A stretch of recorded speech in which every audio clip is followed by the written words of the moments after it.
Hi, I'm Dan Dwir, fashion designer, CEO, and fashion educator from House of Dwir, a genderless fashion brand based in Toronto, Canada.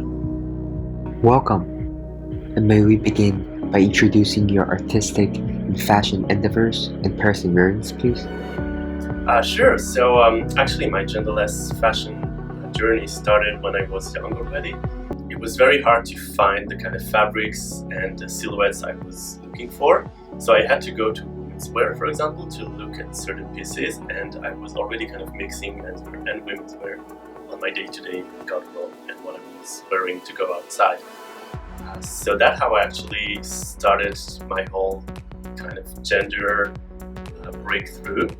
Then when I studied fashion design, I also had a very romantic and sensible universe, so was also always on the edge of feminine and masculine. And I enjoyed very much playing with this line, which is very thin. And when I finally started my brand, it was obvious that I was going to do genderless fashion. And that's how I all started, and that's the challenge that I enjoy every day.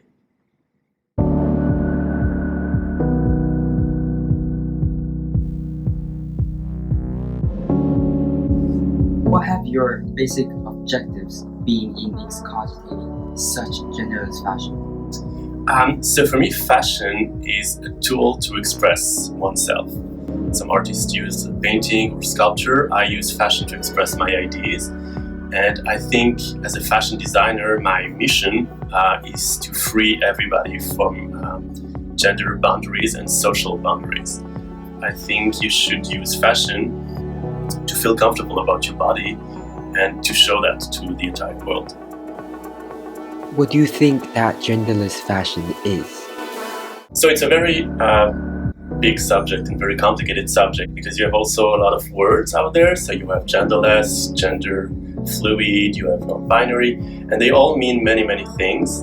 For me personally, I think, as I said, fashion is to express oneself. So it's not about who you identify, it's how you want to express it to the world.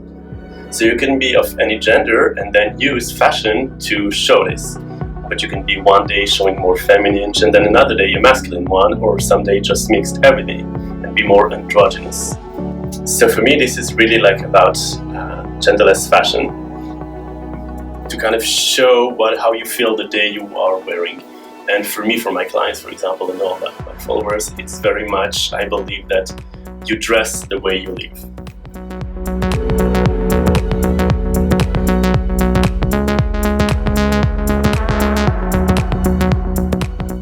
How can you make people conscious about this genderless fashion with the subtle and stable philosophy behind it?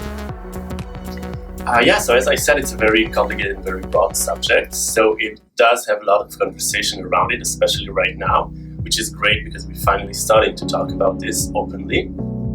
But for me, it's about time.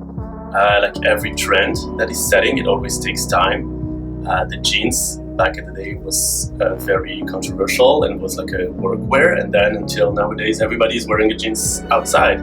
So it's, for me, the same. You just need time, and then little by little it will become a trend that everybody is used to. And we're starting actually to see a lot of big brands using that genderless fashion and trend on their website, even in some stores. So it's very, very exciting.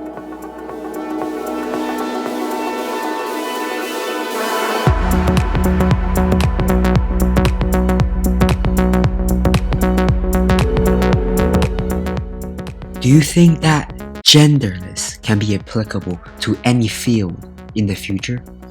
Yes, I very much believe so, because that's what's so interesting about fashion. That's usually the trend starts, and then it's applicable to any field in everything. Fashion for that is actually showing history through humankind, so that's a very interesting field. And since the conversation about genderless fashion is starting right now, I very much believe that in the future we're going to see genderless bodies, for example, in paintings, in sculptures, in any other kind of form of arts. So yeah, it's definitely starting here and going to go abroad to a much bigger conversation. What would be the possible criticism of such a fashion in the future? Yeah, so that's like every hot topic and every new subject. A lot of people are talking. You have people enjoying it, loving it, and some people are very much hating it. So I think it's like every trend has to set up. There is going to be conversation, but as long as there is conversation, that's a great thing, because that means that it's very much alive and it is existing. How would you see the future of the fashion industry? So in general, fashion industry is very much changing right now. And many more events are starting to be virtual. And also on a genderless subject, I think that more things are going to be genderless again. I can see like many stores starting to be more genderless and accepting, showing even genderless floors on certain stores. In the shop online subject is also going to have a topic for genderless.